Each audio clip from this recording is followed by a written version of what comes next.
Jaya Radha Madhava Kunja Bihari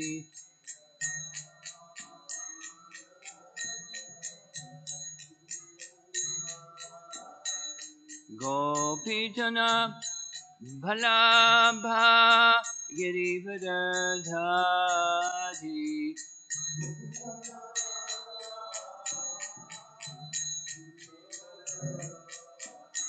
Gopijana Bhalabha Girivardhari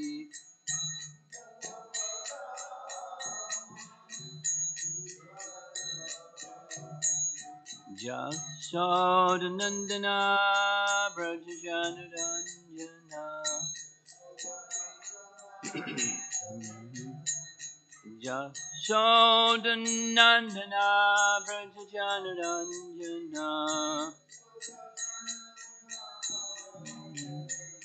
Jamuna Tira Vanachadi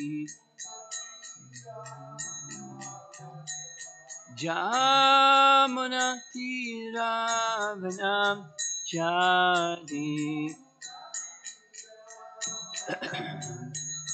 Jaya Radha Madhava Kunja Bihari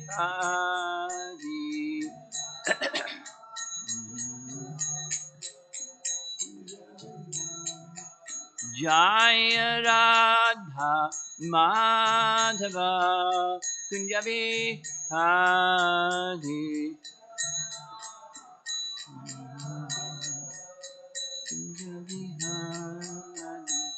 Gopijana Vallabha Girivardhari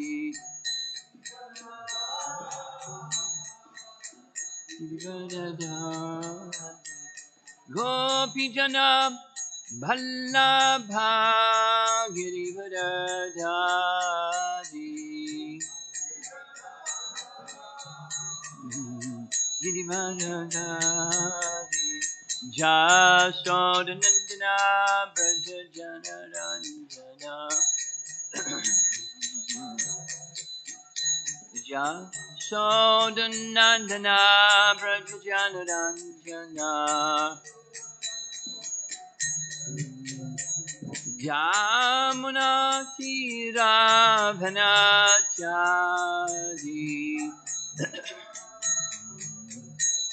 Jamuna Tira Vanachari Jaya Radha Madhava Kunja Bihari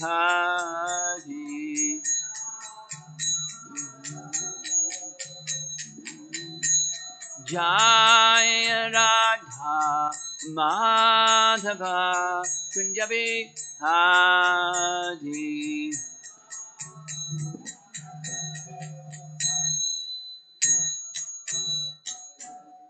Jaya Vishnupad Paramahamsa Paramahamsa Srimad His Divine Grace A.C. Bhaktivedanta Swami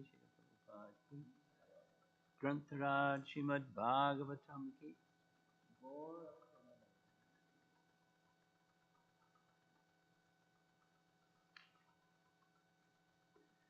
Om Namo Bhagavate Vasudevaya Om Namo Bhagavate Vasudevaya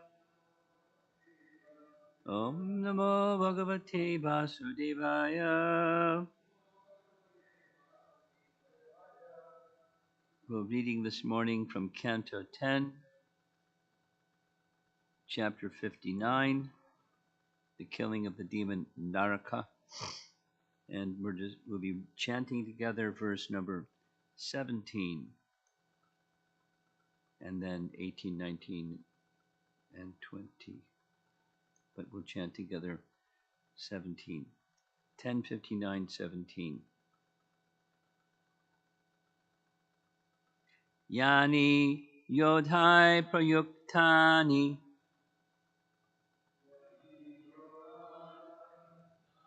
shastrastani kurudvaha haristanya chachinat tikshnai sharair ekai kashash tribihi yani yodhai prayuktani shastrasthani kurudvaha haristanya chinat tikshnai sharair ekai kashash tribihi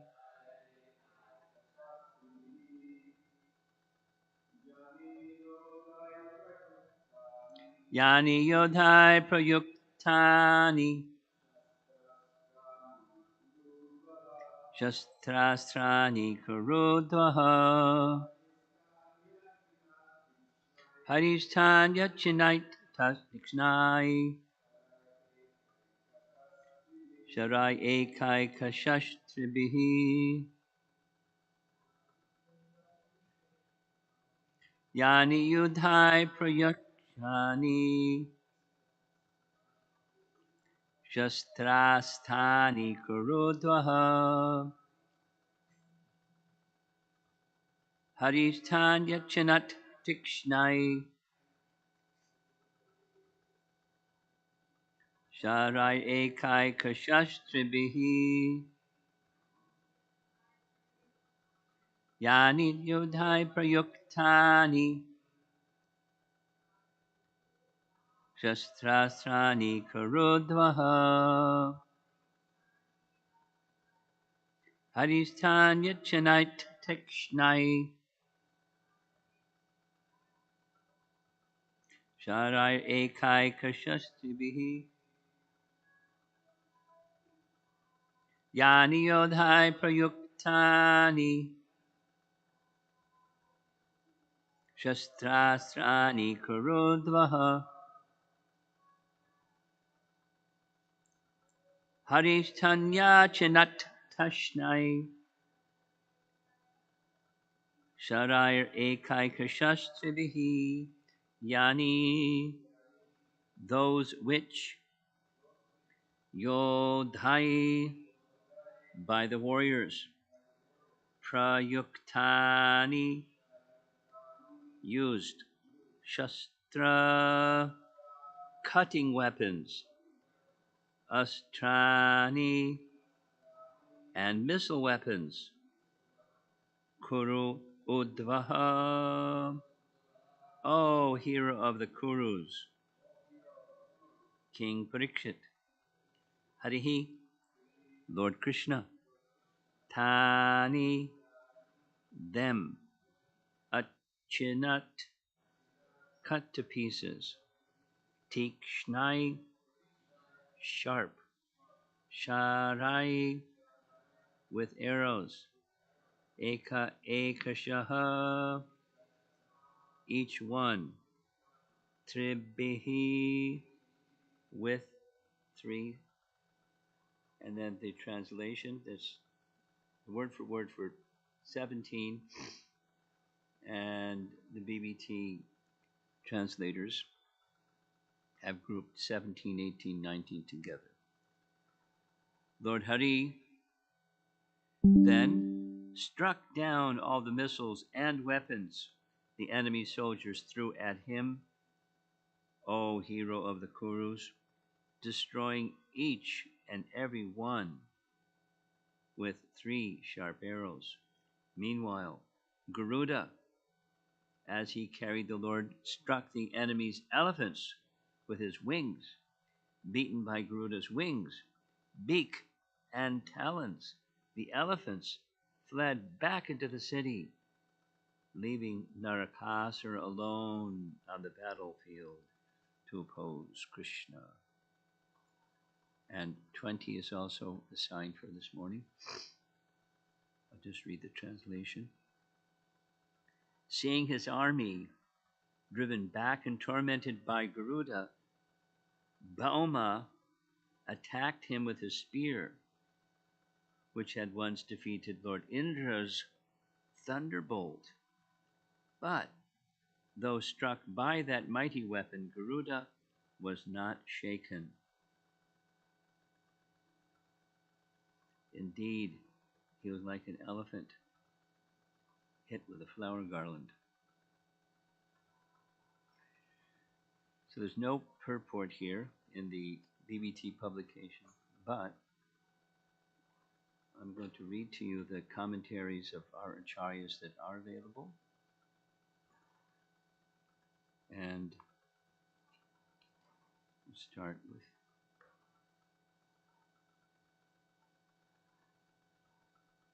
'17, '18, and '19. Here's Vishwanath Chakravarti Thakur's commentary for '17. After describing cutting up the arms of the enemy's troops, cutting up their weapons is here described. Astras are arrows and other missiles, and the shastras are swords and other hand weapons. One by one, he, that's Krishna, shot down each weapon with 3 arrows. Before the weapons thrown could reach their target, he had killed the throwers of the weapons and then destroyed the missiles while they were still in the air, each with 3 arrows. And the arrows were shot one after the other, not 3 at once. So quick was Krishna to shoot that in amazement Shukadeva Goswami cried out, "Oh, Kurudwaha, Parikshit!" Such swiftness had not been conceived by any of the Kurus, such as Bhima and Arjuna, though they had been taught by Krishna. That was Vishwanath Chakravarti Thakur. And here's Jiva Goswami in his commentary for all 3 verses.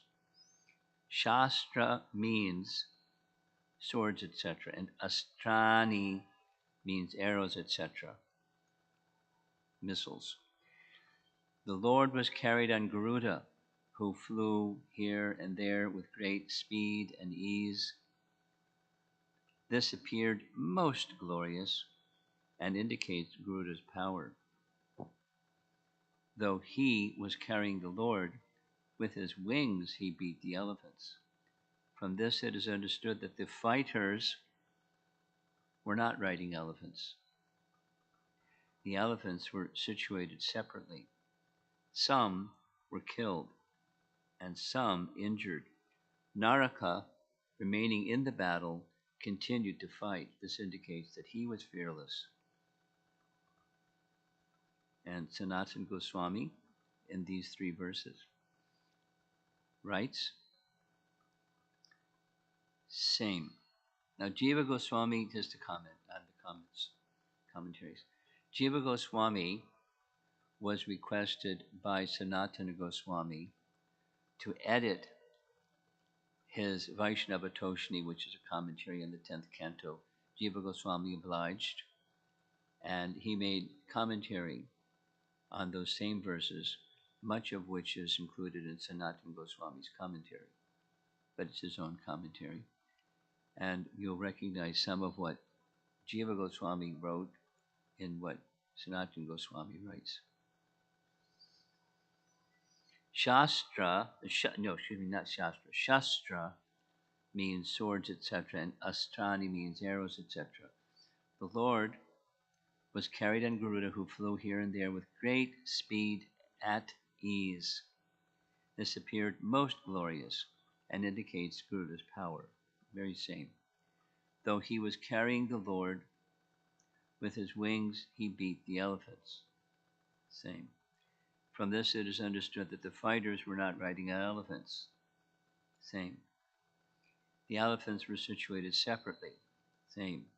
Some were killed and some were injured. Same. Then it becomes different. He attacked those in front with his beak, those on the sides with his wings, and those behind with his claws. This shows his speed and prowess. Naraka, this is the same again. Naraka, remaining in the battle, continued to fight. This indicates that he was fearless, since he stayed after the elephants and troops were all defeated. Okay, so that's commentary from our three acharyas. And then text 20, the BBT publication has no commentary. There's short commentary by two. Vishwanath writes, seeing Boma with the lance in his hand, Satyabhama said, "Kill him quickly." Therefore, Krishna killed him then. No Sanatana Goswami commentary, but Jiva Goswami writes, Naraka saw his troops scattered since they were afflicted by Garuda. He saw the troops somewhat scattered and somewhat afflicted. The army suffered because the elephants were their mainstay and had fled. Struck by the weapon, Garuda did not feel pain, or he did not shake. A condition is indicated by its external symptoms. Thus, Garuda did not move or did not shake from his place and his determination. So, battle scenes.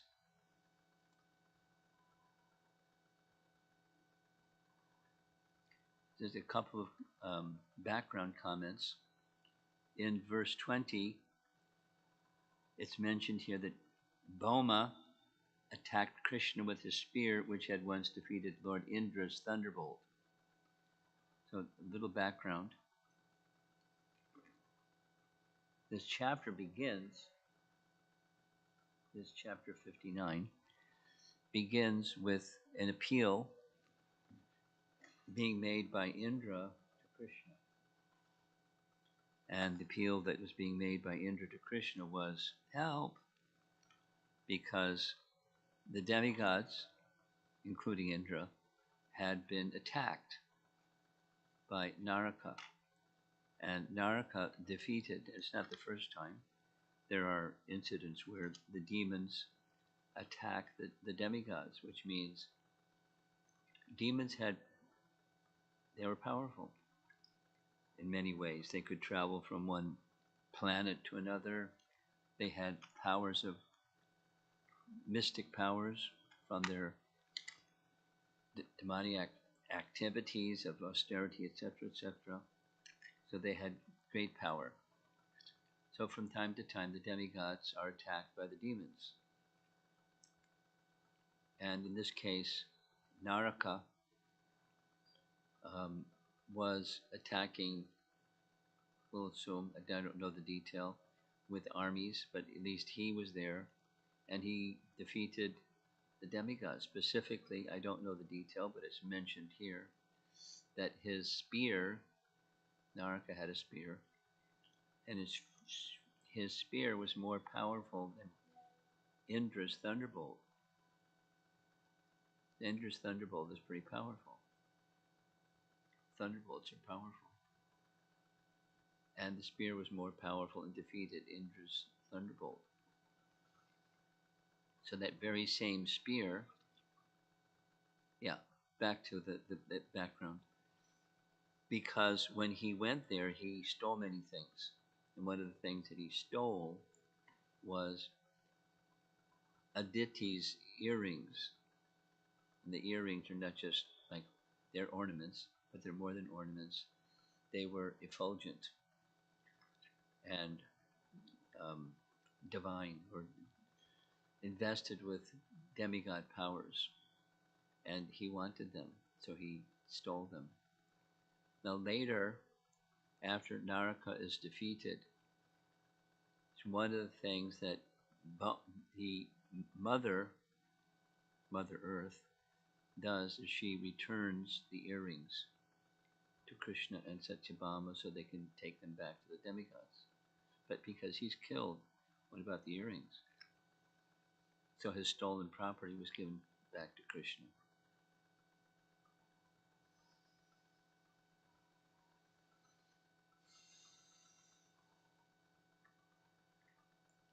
And going way back, way back, how did Naraka, who is the son of Krishna and or Varaha, the son of Varaha and Mother Earth, because when Varaha rescued the earth from the bottom of the Garbadak Ocean and placed the earth back in the right place through contact, doesn't give the description of exactly how that happened, but a son was born to Mother Earth in the name of Bhoma, as the son of Bhumi. So Bhaumasura or Narakasura, two names for the same person, should be good. And let's think about this for a moment. When did this event of the earth being rescued from the bottom of the Garbadak Ocean by Lord Varaha, when did it take place? It took place long before Krishna appeared. Long before Krishna appeared. Because Hiranyaksha and Hiranyakashipu were in previous yugas. Since Satya Yuga. We don't know exactly which yuga cycle, but at least Satya Yuga. And here we are in 2 yugas later, and he's still around. So he lived a long time. Well, he lived until he got killed. And Naraka became corrupted by association with Bana. And Bana was the son was the eldest of 100 sons who were sons of Bali. Now, how long ago did Bali? Long, long before Bali Maharaj.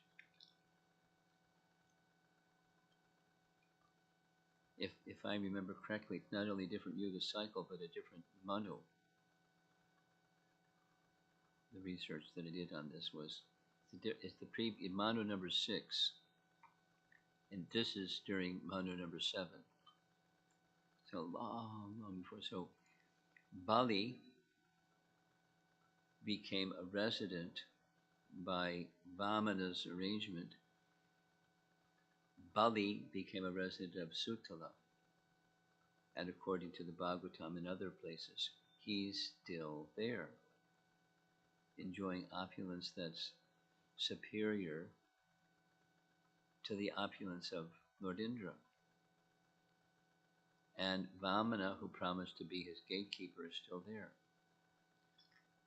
And it is said elsewhere that in the next Manu, that same Bali will become the next Indra.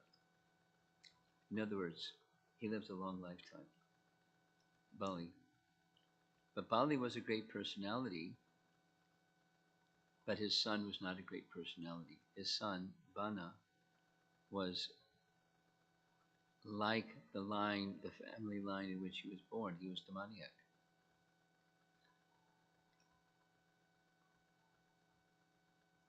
Because Bali was the son of Virochana, who was the son of Prahlad, who was the son of Hiranyakashipu. And Hiranyakashipu was a demon. And 4 generations later, Bana had demoniac disposition, although his father was one of Mahajans, great Vaishnava, great Vaishnava. But sometimes it happens. And so I'm mentioning this because these are Vedic histories, and they're a little hard to trace because they're not all in one place, but you have to keep searching and slowly the puzzle pieces start to fit together. One of the reasons for that puzzle is the composition of the Puranas. While it's actual history, it's not chronological. It's a little bit this and then a little bit something over there, a little bit something over there. whereas the itihasas are specifically chronological, and they stay on the thread of a family line, whereas the Puranas don't. They go all over the place. This, that, the other, the other, the other. And so to be knowledgeable in Puranic history, one has to be very well read and very patient, because something over here doesn't necessarily conform with something over there. So it's hard to understand. At times it's hard to understand. So going back to the story here, Narakasura, who had been corrupted by Bana, had become a big demon. And by nature, demons are opposed to Vishnu, and opposed to Vishnu includes being opposed to the Devas. So the demigods and the Devas regularly have battles. There's many, many, many descriptions in the Puranic histories of battles. And one of those was a battle where Naraka, he defeated the demigods, but doesn't say what he did after he defeated them other than stealing things, like Aditi's earrings. At least I'm unaware of the Puranic reference where after he was the battle itself and after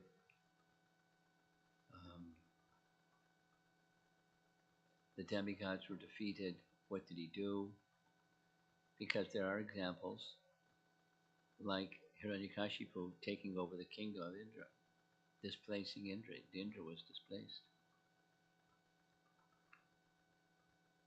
And to get his kingdom back, he made an appeal to Vishnu of help. So he helped.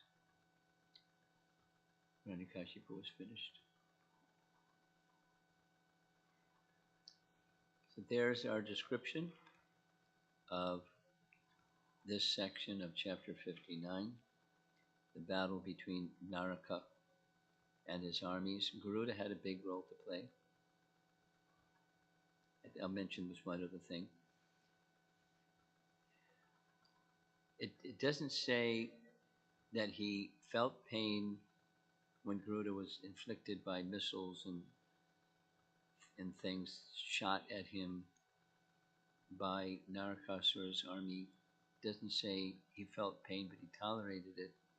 It says specifically he felt no pain. Although the missiles, means arrows, were striking his body. Rather, it says it felt to him like a garland in the body of an elephant. That's certainly not painful. So Garuda is very, very powerful. Naturally, he's directly engaged in service to Krishna.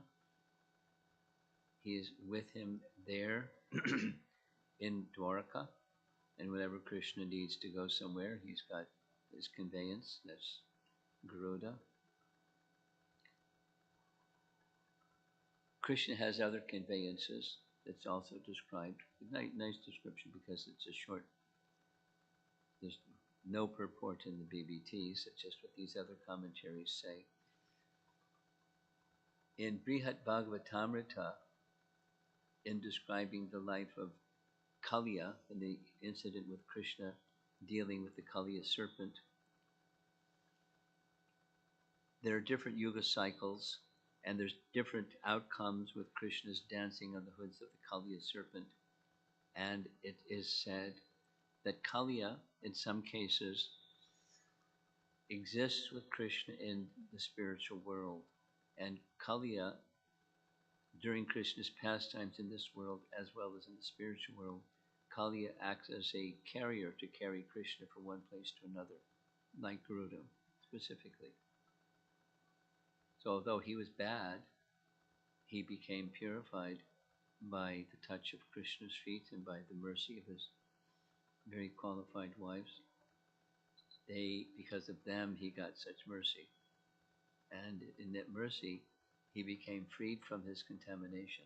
And in some cases, he actually gets the opportunity to serve Krishna as one of Krishna's carriers. He carries him from one place to another.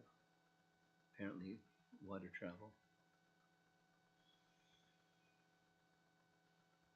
very, very.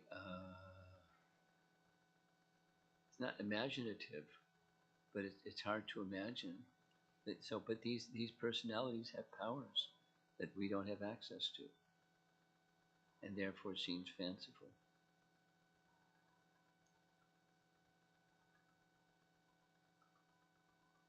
But it's not fanciful. It's just historical record, as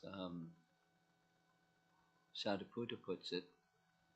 Why would Vyasadeva, who is so knowledgeable in everything, including, let's say, knowledgeable about the process of creation and cosmology, that he's going to write stories that are just imaginative and fanciful? Not Vyasadeva. Of course, that's reasonable conclusion, but he doesn't write fanciful things. He's not a creative writer. He's he's presenting knowledge of the Vedas correctly.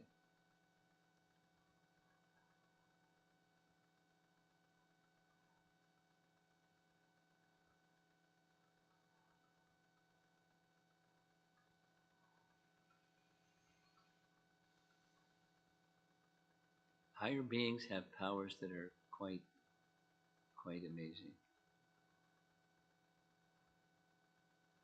The goal of bhakti life is not to become a demigod and have amazing powers, amazing knowledge, and amazing opulence. Although that exists, and many people are attracted to those types of things.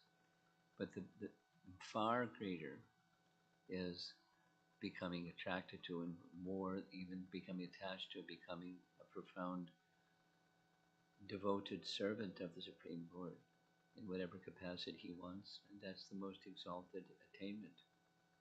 And the Bhagavatam is encouraging us to reach that position.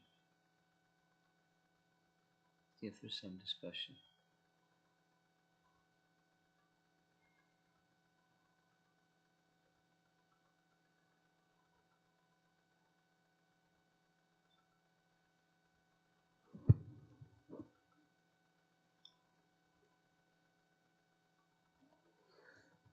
Hare Krishna Sharma Swami.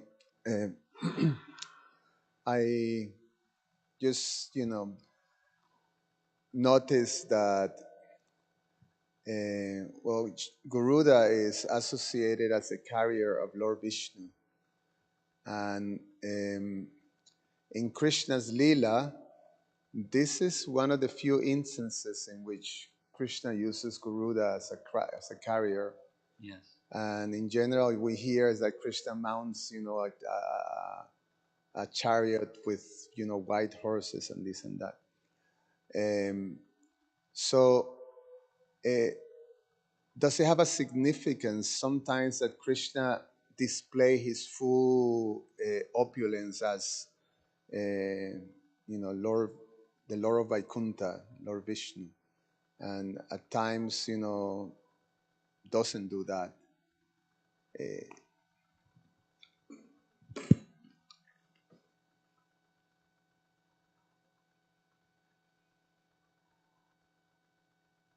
Everything is for his pleasure. That's the starting point. And sometimes it suits his pleasure this, and sometimes it suits his pleasure that. And it happens in Vaikuntha as well. And it happens in Dwarka as well with Garuda. Sometimes and sometimes. There's what suits his pleasure. There in the I find it remarkable, so I'll share it. In the commentary of our acharyas, it's not directly in the Bhagavatam, and perhaps it's in one of the other Puranas. But when Krishna gets alerted that the four Kumaras are at the gate of Vaikuntha, and they've cursed Jai and Vijay, so that's already an event, and he comes to know. Doesn't say how he comes to know. He's omniscient, anyways. He's in such a hurry to go. He leaves his chappals, and he comes on the back of Garuda. So Garuda is standing there because Garuda is quick, but Krishna doesn't need anything. He just gives service sometimes, and sometimes he doesn't need, he just transports himself. So that's even in Vaikuntha, Garuda becomes his carrier. Sometimes in Vaikuntha, and sometimes in Dwarka. He's there.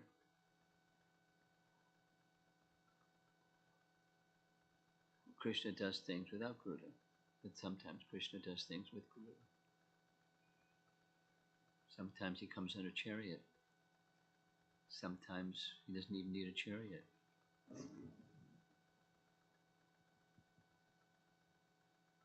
I sort of remember the time that we visit Sri Rangam, and then there's the processions of uh,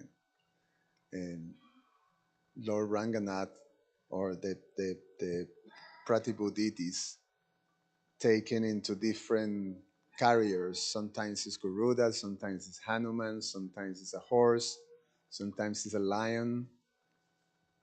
Yeah. And it's just very beautiful. And then the carriers have different movements according to the different carriers. Yeah, that's nice. It's very beautiful to watch, and I'm seeing very pleasurable for the Lord. Yes. And those that are doing it, they depend on their elevation, but there's a ritual involved, and there's more to the ritual involved. There's a deep devotional mood for those who are mature in their devotional life. They experience something that's according to that mood of the festival.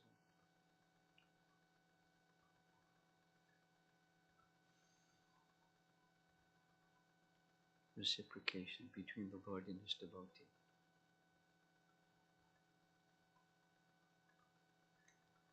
Anything else? Yes?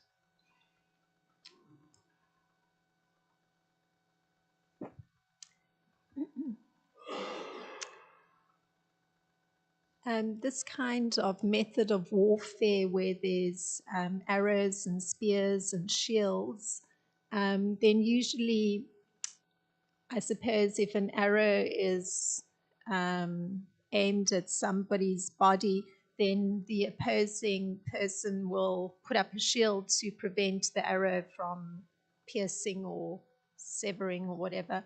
So if in the case of Garuda he's having a spear thrown at him by Balma, the fact that, it says that the spear struck him, but one imagines that there would be some sort of mystic shield that he would have that would keep him safe. So if it's not a literal shield, I'm thinking because in one of the verses earlier, there was mentioned that maybe in the previous chapter that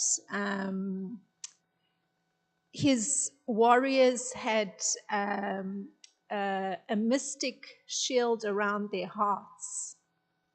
So I was just thinking,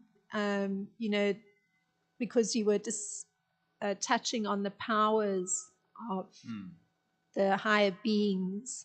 So I was just thinking, it's not a literal shield, but could there be some sort of mystic protective barrier?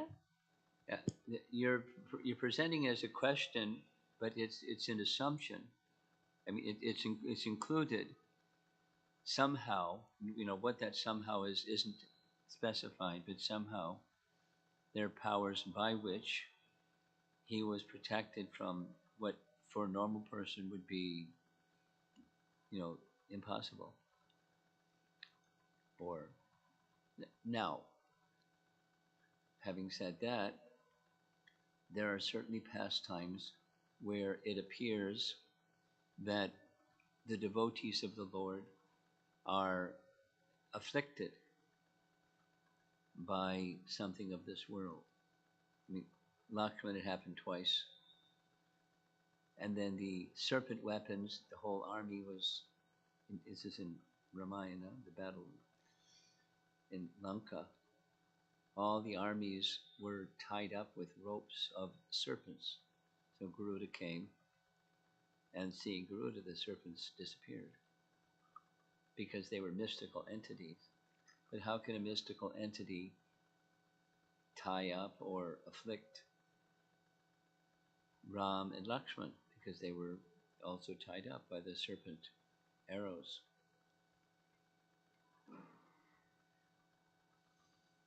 And so it's there's I'm going off a little bit, but sometimes protected and sometimes apparently not protected, sometimes afflicted.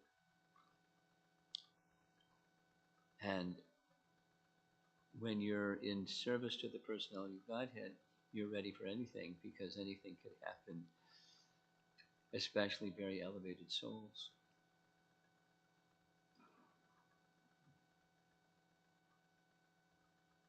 Yeah. Vali was protected by a certain pendant that he was wearing, and Vibhishan told Ram that Ravan can't be killed because he has something, something, something in his heart, and even whenever he's afflicted, he regenerates his vitality, etc. So you have to pierce that substance that's in his heart, and then he'll be finished. So who knows? What different arrangements, but they have powers that come as a result of benedictions received. In the case of material benedictions by powerful persons, or in the case of Garuda, it's not just by austerities, it's something, it's Krishna gives him some protection. And however that protection is arranged, specific for one devotee or another devotee of Krishna, there's protection. And then that's his Leela. Yogakshema Vahamyam. Yeah. Nice question. Nice question. Thoughtful. We know the power of the association of devotees, especially the perfected beings, perfect devotees. Yeah. In the case of what to speak of the personality of Godhead, in the case of Narakasura, who was the son of Varaha and Bhumi, and Bhumi being an expansion of Bhu, and the Bhu potency of the Lord. So, and Banasura, who was the son of Bali, who is so is a very sobering Yes. Fact that even with that type of association, one can, end up being a demon. So it's a little confusing. Oh, it's not in one sense. confusing. It's a principle. The principle is aparad is real stuff.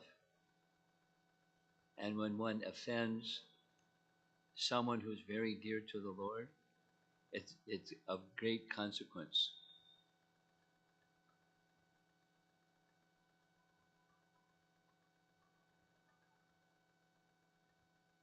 There's so many in preparation for the Memorial Day weekend on the topic of lessons from Ramayana. I mean, when you come, you'll hear more and more and more, but it's very serious stuff. One of the explanations of why Sita was sent to the ashram of Valmiki to bear the birth of her two children was because an offense that she made to Lakshman. She's the goddess of fortune, but she offended Lakshman real bad. I mean, badly. She said bad things. She accused him of bad things. They were very hurtful.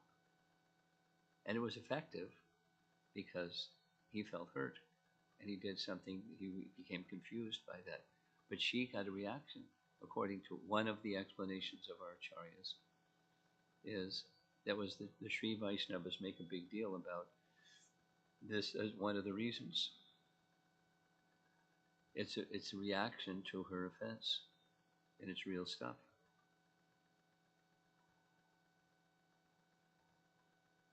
And there's other examples.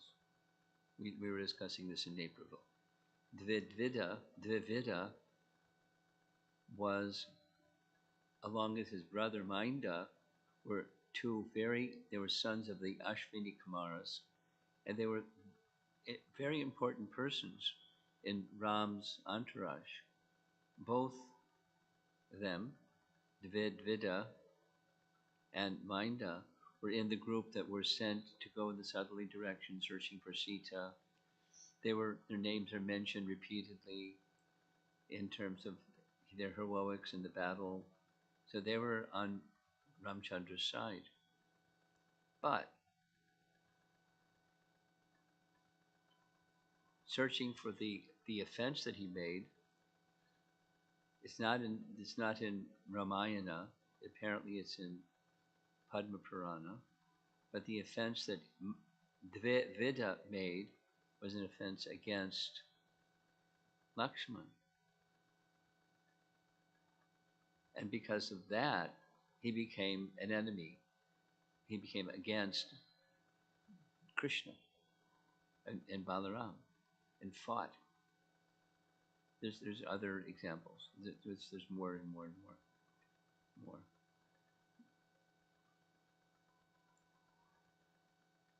So back to the point that you're bringing up. It's amazing, but it's not amazing because offense is very serious. So we don't have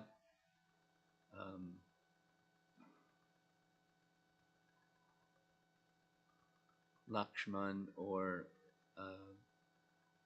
other great personalities that are very, very dear to the Lord. It's right in Rupa Goswami's writings. And Rupa Goswami refers to Dvivida offending Lakshman brought about the result of his losing his status in the Prema and Bhava Bhakti stage. And not only that, then he became subject to bad association. That was the reason that he became subject to Narakasura's bad association, bad offense. Otherwise protected. So offense is real stuff. That's part of the lesson of spiritual life.